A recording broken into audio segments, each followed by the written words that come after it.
That 0-2 hole, and we take a look at the entire bracket here against the Oklahoma City Thunder. In the rest of the West, right, the Lakers, maybe surprisingly, because again, injuries, that war of attrition, as you're talking about, Bobby, are up 2-0 on the Rockets. And then you see the Nuggets and the Timberwolves all tied up at 1-1. Interestingly, though, Aaron Gordon, he was downgraded to questionable as he's dealing with injury now. Yeah. And then 1-1 for the Trailblazers and Spurs as that series shifts back to Portland now. So injuries has been the name of the game here, Ramona. I do want to check in on the Los Angeles Lakers, two of the biggest stars that we haven't seen yet in the playoffs. Austin Reeves, Luka Doncic, what do we know? Well, both of them are on the court, right? But one of them is actually doing a little more, and that's Austin Reeves. And so I think there's a sense, we just passed that 3-week mark from when he first got injured. We're coming up on the 4-week mark, and the initial time frame was 4 to 6 weeks, and I think there is a chance. He's still got a lot of hurdles to clear. There's still benchmarks he's got to prove that he's healthy for. There's a chance that he could come back either later in the series or the next time. He's closer, from what I understand, than Luka Doncic is. Okay, so Austin Reeves a little bit closer here. Hey, we got a lot to get to in this show, though. Still to come on NBA Today. Why don't we check in with our top story? Victor Wembanyama, he suffered a concussion during the second quarter of Tuesday's Game 2 loss to the Blazers. This is the play right here. He was placed in concussion protocol. He did not return to this game. Now, remember, the NBA has a minimum 48-hour period before the players can return to full activity, and Game 3, that is tomorrow in Portland. But we did get some positive news that Wemby is actually traveling with the team. So our senior insider, Shams Charania, he reported that earlier today. Shams, I know we got a lot of injuries to get to today, but I'm hoping we can start with some good signs here for Victor. What do we know? Malika, this is very positive development for the Spurs and for Victor Wembanyama. Not only is he traveling with the team for Games 3 and Games 4 in Portland this weekend, but today he was present at practice and he was seen rebounding, shooting some light, doing some light activity, shooting some short-range shots. And I'm told late Wednesday, Victor Wembanyama also participated in cardio workouts because his symptoms did not worsen. And throughout all of this, he has to clear multiple neurological exams per day, which he has up to this point. But whether he's able to clear protocol in time for Friday's Game 3, that's obviously up in the air, very much in jeopardy overall, just from a timing perspective. But the Spurs are expecting to have a better understanding here tonight. And remember, Malika, in all this, the team doctor as well as a league third-party concussion protocol director are all involved in terms of whether he will be cleared and when that point will come. Yeah, and very important because concussions, as we know, they can be very, very serious. But the fact, Shams, that he did get on the plane, that maybe tells me that there is some optimism that either for Game 3 or for Game 4, they're hoping he's going to be able to go. Thank you for that insight. I mentioned we got a lot of injuries to get to, so please do not go too far. As we welcome you inside our Los Angeles studios, I'm with a couple of seniors today. That is a senior writer in Ramona Shelburne, a senior front office insider in Bobby Marks. Ramona, you were actually there. Yeah. You were in the arena when Victor went down. It was really scary to watch on television. Yeah. How did it reverberate around the team? I think when we're in the arena, I don't think a lot of the fans realized how serious it was because the way he fell, he kind of put his hands down and then his head onto his hands, and then he popped back up. I mean, there was the one step where he stumbled a little bit, but then he ran off the court into the locker room, and you just saw this guy, everybody knew he was hurt, but I don't think you saw the extent of the injury unless you were watching on television and saw that he actually lost consciousness for a little bit there. And I think the team might have realized as they were standing there, but then he popped back up, and that signaled to everyone, this is a man who wants to play, wants to get right back out there on the court. I think the one, I wrote it down here, what Shams said, symptoms did not worsen. And I think when we look at it, it's almost like an hour by hour leading up to this game. Having a son who had a concussion in an athletic activity, you're kind of based on the hour. Yeah. As far as what's going to happen, is he okay? And then you basically deal with it leading up to the night of the game. Fortunately for them, they played on. They had 72 hours before this game to start. If the game was tonight, he's not playing. Yeah. Right. But I do think that is encouraging. But as I said, we're kind of on the hour as far as how he gets better with this. Just the way that the schedule works out. Yeah. You got one time that you get 3 days between games, and it just so happened for the San Antonio Spurs it's between Games 2 and Games 3. So Game 3 is on Friday, and then Game 4, we have that as part of our Sunday afternoon doubleheader. First, it's the Cavaliers and Raptors, and then it's the Spurs and the Blazers. We're going to await the word on Victor's status for that one. Also, we have the Nuggets and the Timberwolves Saturday primetime. That's at 8:30 p.m. on ABC and the ESPN app. Let's get to some action on the court last night that we saw. The Suns, they hung around. Well, at least for the first half, right, against the defending champions. 3 minutes into the first quarter is where we begin. Watch SGA closely here because he drives to the basket, but he lands a little awkwardly, Ramona, on that left hand. And as you can see here, he's bracing himself. He's bending his fingers, grimacing in pain.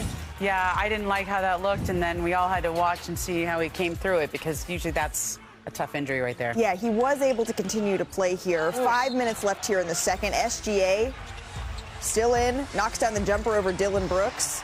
He had some words that came after this. He was just doing his usual antics, and then I squared on him, and yeah, I let him hear it a little bit. That's just a part of the game, Team though. Canada, man. You know? SGA passes it up the court. J-Dub misses the layup, but appears this could be costly. To be hurt on the basket, aggravating that left hamstring. He checks out of the game, and he would not return. More on that in just a little bit, but we got more game to go. Midway through the fourth quarter, SGA drives. Once again, Bobby, past Dillon Brooks. Hits the jumper. Well, they just come at you in waves. As soon as Phoenix gets a little bit closer, that lead gets to beyond double digits. Yeah, exactly. And that's when really things started to balloon out of hand here. SGA gets cornered, but Brooks, the foul is called. SGA's on the ground. Again, he's holding that same hand, something to keep an eye on. Brooks kind of gets a piece of it as he tries to swat the ball away. He thinks it's a flopping call, but his complaints were not heard. A minute later, SGA has the ball up top, passes it to Lou Dort. You know he can knock that down. Moonball. The story of this game was the injuries. Here's SGA on the importance of J-Dub. Yeah, I believe him. I believe that great. Okay, the Thunder, though, they have a slightly better record in games without J-Dub this season. OKC went 18-1, right, in its first 19 games of the year while he recovered from that wrist surgery. But in the 30 games he missed later with the hamstring, OKC went 21-9. Still, though, I think that's a little bit deceiving. They need J-Dub in the lineup. Shams, as promised, we got a lot of injuries to go through today. So what do we know at this point about Jalen's status? Like I'm told, J-Dub is undergoing an MRI today on that left hamstring. There's obvious concern when it comes to the hamstring, and this is the opposite hamstring that J-Dub injured multiple times during the season, missed significant periods of time over the course of the year. And so we know the Thunder's history is always being cautious, especially with a soft tissue injury like this one. My understanding is the Thunder will know more later today and then tomorrow as far as his status is concerned. And you can see he immediately checks himself out of that game. Shams, thank you. We'll certainly check in with you tomorrow when we know more. Bobby, though, if J-Dub is to miss time, I think it's easy to say they're taking care of business against the Suns. When do you think that this team is really going to feel it? Well, no disrespect to the Lakers or the Rockets, who would be their opponents in round two, but I think it would be a Western Conference Finals, just based on whether it be Denver, Minnesota, Portland, or even San Antonio, of course, here. I think when you look at the body of work this year, they're 15-0 when Jalen doesn't start and you replace him with Cason Wallace in that starting lineup. So there is such a long body of work there as far as plug and play. But I do think, I mean, the playoffs are showing us is a bout of attrition as far as getting through day to day here. But I do think conference finals is where I would be concerned if he's not back in a lineup. Well, they wouldn't have won the championship without him last year. Right, that game five. That game five. And I don't know if they can win it again without him this year. But let's just see how he comes through this injury. Yeah, absolutely. And it did look, I'm hoping that this is minor, maybe something that's more like grade one. Again, they have to finish out this series against the Suns, but they are taking care of business, at least so far. So injuries, that's part one, right, of the story of this game. I think part two is that the Suns, they were not happy with the officiating last night. He was trying to save the ball out of bounds, but there's definitely a little bit of confusion on who exactly the technical was meant for. But let's just let Booker explain this in his own words. And Devin Booker, he isn't usually one who is saying things about the referees. Right. Before we weigh in on this, though, the Suns governor, Matt Ishbia, he did say this. He had Devin Booker's back. He said, quote, "I am 100% behind Devin Booker. If the referees are going to demand respect from the players should demand respect from the referees. And when a referee is missing calls and clearly disrespecting the players, almost mocking them, he said, they must be held accountable.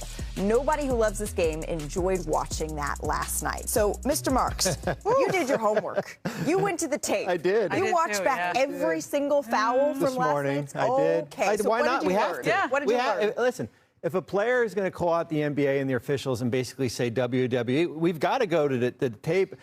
Well, two things are going to happen here. Likely things. Devin Booker's going to get fined. Yes. And the T should be rescinded, I think, for that. I agree. I agree on that. 25 fouls for Phoenix, 21 fouls for Oklahoma City. Not big of a talented. I think the word probably is annoying, right? As far as how they draw contact. Listen, if Ramona, put your arm out. I'm gonna put my arm out, and that's going to be a foul because they know how to bait you into calls there. And a lot of it's not just Oklahoma City. We're going to watch Jalen Brunson do it tonight, probably in New York here, but they know how to draw fouls, and they're the best at it. And you saw those two plays, like they were kind of back to back, where Devin Booker goes up, Alex Caruso leans in, okay? And you see Alex Caruso leaning in, but look where his hands are. They're down.